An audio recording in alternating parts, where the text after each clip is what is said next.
আপনারা বিএনপিকে দেখেছেন, আওয়ামী লীগকে দেখেছেন, শাসন ক্ষমতায় পাঠিয়েছিলেন, কিন্তু এই দেশের মানুষের মুক্তি আসেনি। আমরা বাংলাদেশ জামাত ইসলামী সেই চ্যালেঞ্জকে নিয়ে আজ স্পষ্টভাবে বলতে চাই, একবার যদি আমাদেরকে আপনারা সুযোগ দেন, একবার যদি আপনারা আমাদের উপর আস্থা রাখেন, 54 বছরের দুর্ভোগের ইতিহাসকে আমরা মুছে দেব।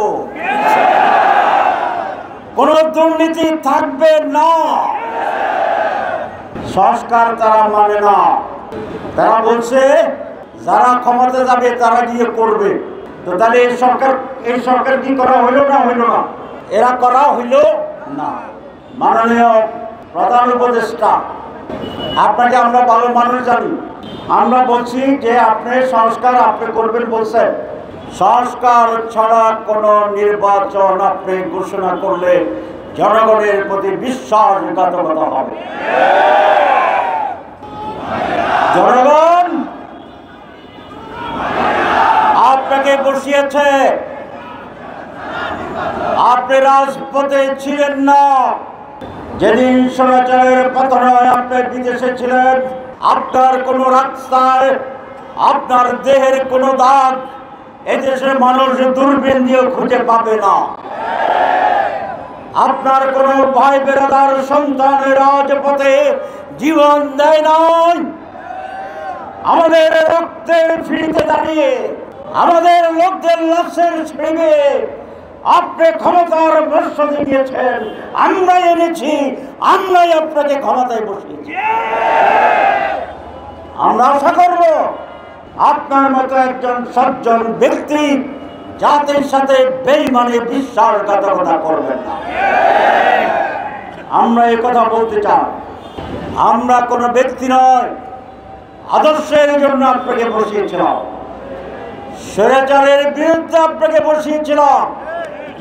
যদি আবার বিশ্বাসঘাতকতার গন্ধ পায়, আবার স্বৈরাচারকে সহযোগিতা করছেন, আর একটি স্বৈরাচার বাড়ানোর সহযোগিতা করছেন, তাহলে জনগণ আপনাকেও ছাড় দেবে না।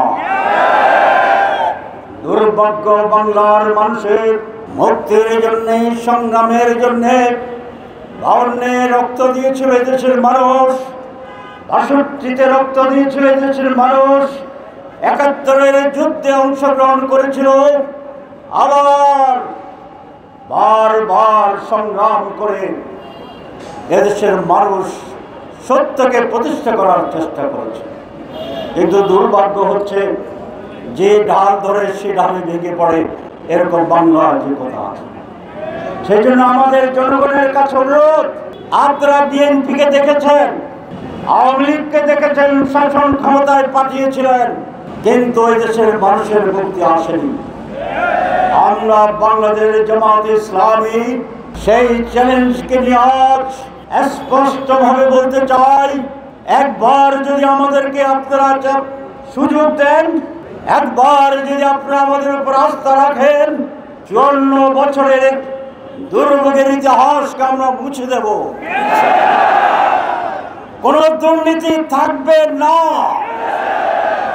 কোন দুর্নীতিবাজ জনগণের পাশে থাকবে না, হয় জেলে অথবা দুর্নীতিকে ছাড়তে হবে। আমাদেরকে যদি আপনারা আস্থায় রাখেন, আমাদের আমির মহোদয় বলেছেন জামাতের আত্মীরা শুল্কবিহীন গাড়ি নেবে না, সরকারি প্লট নেবে না, কোন দুর্নীতির লেশ মাত্র পেলে জেলখানা আমরা আমাদের এমপিকে ঢুকাবো।